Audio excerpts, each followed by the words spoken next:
Episode की शुरुआत होती है और हम देखते हैं आना चान को, जो कि सब बच्चों को यहाँ पे म्यूजिक सिखा रही होती है क्योंकि क्रिसमस करीब ही होता है और क्रिसमस के दिन सभी बच्चों को अपने पेरेंट्स के लिए कुछ गाना गाना होता है। तो आना चान सभी बच्चों को गाना गाना सिखा रही होती है। यहाँ पे आना चान अपना गाना चालू करती है पर वो ठीक से गा नहीं पाती, जिसकी वजह से सभी बच्चे उसके ऊपर हंसते हैं और वो कहती है कि मुझे ठीक से गाना नहीं आता। जिसके बाद मेरी कहती है कि मैं गाना गा सकती हूँ आना चान, क्योंकि मैं अपनी मॉम के साथ गाना गाती थी। फिर मेरी गाना गा के सबको सुनाती है, जो कि काफ़ी अच्छा होता है और जिसके लिए सभी बच्चे उसके लिए तालियां मारते हैं और मेरी काफ़ी ज़्यादा खुश होती है। और यहाँ पे ये लोग फिर कहते हैं कि ठीक है, हम अपने गाने की प्रैक्टिस चालू कर देते हैं। फिर हम देखते हैं काजुकी को, जो कि रे के साथ होता है। यहाँ पे वो रे के कहता है कि हमें गिफ्ट लेना चाहिए। ये कहता है मेरे लिए, मैंने अपने लिए प्ले स्टेशन पहले ऑर्डर कर दिया है। ये कहता है तुम्हारे लिए नहीं, मेरी के लिए। तो रे कहता है मैंने 2 कॉपीज ऑर्डर की है। यहाँ पे कहता है 2 कॉपीज की क्या जरूरत। वहीं पे ये लोग देखते हैं कि किंडरगार्टन के सामने मेरी की मॉम खड़ी हुई है। यहाँ पे फिर ये लोग पूछते हैं कि तुम यहाँ पे क्या कर रही हो। ये कहती है कि मेरा नाम ओनासाका मेसाकी है। तो काजुकी कहता है कि तुम यहाँ पे किस लिए आई हो। ये कहती है कि मैं यहाँ पे मेरी को लेने के लिए आई हूँ। यहाँ काजुकी कहता है कि तुम यहाँ पे किस लिए लेने के लिए आए हो, तुमने उसको खुद छोड़ दिया था, तुमने उसे फेंक दिया था जैसे कि वो तुम्हारी बेटी ना हो, अब तुम यहाँ पे किस लिए आई हो।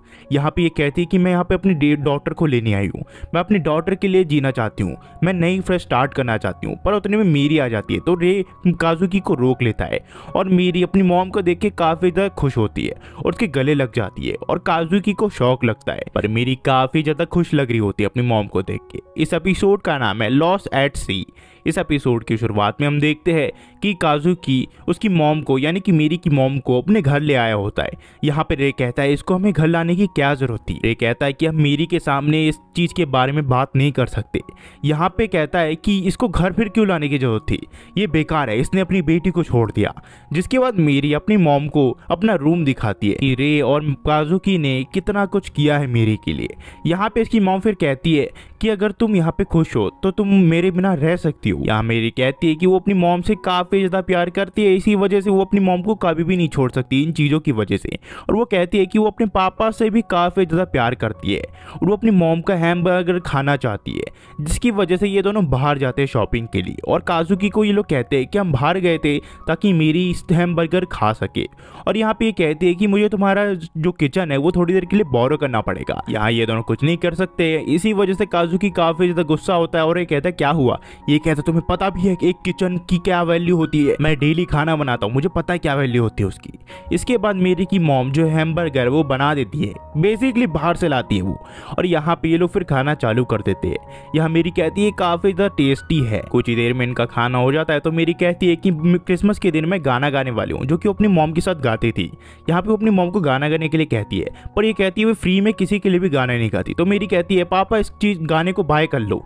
वो कहता है बिल्कुल नहीं। जिसके बाद मेरी सो जाती है।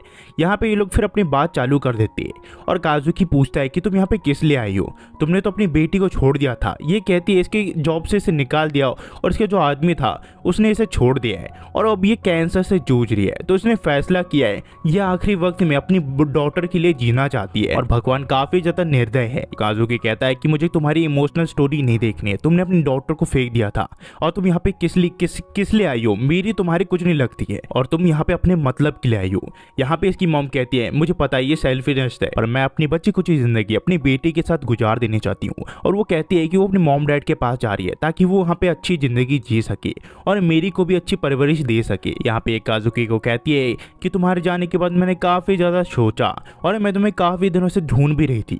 मुझे पता है अब चाइल्ड की क्या वैल्यू होती है, तो मेरी को यहाँ से ले जाना चाहती हूँ।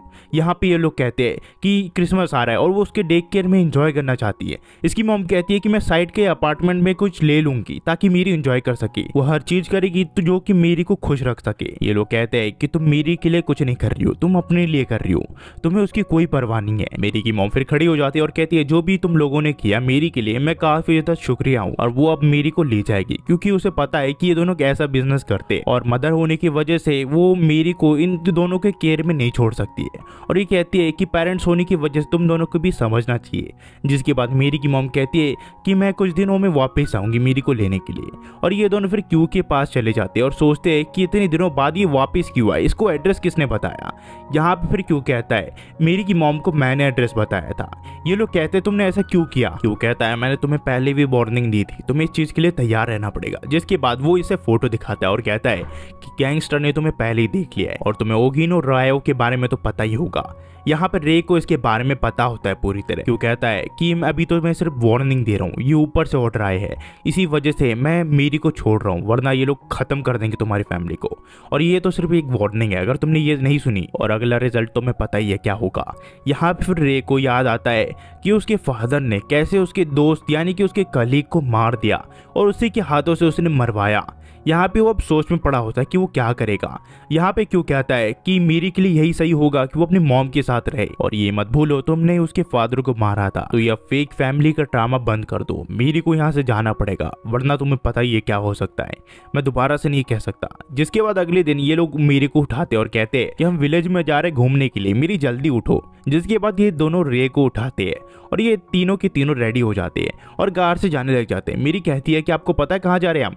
ये लोग कहते हैं कि सब्र रखो। जिसके बाद ये उस जगह पहुंच जाते हैं जो कि एक अम्यूजमेंट पार्क की तरह होता है और ये तीनों उस जगह पहुंच जाते हैं। यह काजुकी कहता है कि यहाँ पे काफ़ी सारी राइड्स है जिसे हम इंजॉय कर सकते हैं, सिर्फ हम तीनों। और ये यहाँ पे इंजॉय करने लग जाते हैं। यहाँ पे काजुकी कहता है कि यहाँ पे हम इंजॉय कर पाएंगे, पर मीरी को यहाँ काफ़ी अच्छा लग रहा होता है और ये तीनों काफ़ी ज़्यादा इंजॉय करते हैं। काजुकी को मीरी के बारे में काफ़ी फिक्र होती है और रे को भी। यहाँ पे मीरी काफ़ी ज़्यादा इंजॉय करके यहाँ पे खाना खाने लग जाती है। मीरी काजुकी को आ करने के लिए बोलती है और उसे अपने चम्मच से खाना खिलाती है, यानी कि आइसक्रीम। जिसके बाद वो रे को भी कहती है। पहले रे मना कर देता है, पर मीरी की स्माइल देख के रे भी रोक नहीं पाता और वो भी खा लेता है और कहता है ये काफ़ी ज़्यादा डिलीशियस है। जिसके बाद काजुकी कहता है कि मुझे भी थोड़ा दो। यहाँ पर मीरी कहती है कि मेरा शेर है, मैं और किसी को नहीं दे सकती है। जिसके बाद यहाँ पे काजुकी कहता है कि थोड़ा सा तो दे दो, पर मीरी कहती है कि ये सारा मैं खाऊंगी, आपको नहीं दूंगी, आप कितने बड़े लालची हो। जिसके बाद काजुकी कहता है कि तुमने खा खा के एकदम मुंह में लगा लिए। जिसके बाद काजुकी उसका मुंह साफ कर देता है। यहाँ पे फिर कई सारे बच्चे अपनी मॉम के साथ बैठे होते हैं, तो मीरी कहती है कि हमारे साथ मदर भी होती तो कितना अच्छा होता। यहाँ काजुकी काफी ज्यादा इमोशनल हो जाता है, पर वो अपने आंसू को कंट्रोल में करता है और कहता है कि हाँ तुमने सही कहा मीरी, अगर तुम्हारी मॉम तुम्हारे साथ होती तो काफी अच्छा होता। जिसके बाद वो मीरी को थैंक्स कहता है और उसके आंखों में आंसू होती है, पर वो रो नहीं सकता और यहाँ पर रे भी कंट्रोल कर रहा होता है। जिसके बाद ये तीनों एक दूसरे के साथ एंजॉय करते हैं और मीरी को ये दोनों काफ़ी ज़्यादा चीज़ें दिलाते हैं ताकि वो क्रिसमस के प्रेजेंट को अपने पास रख सके।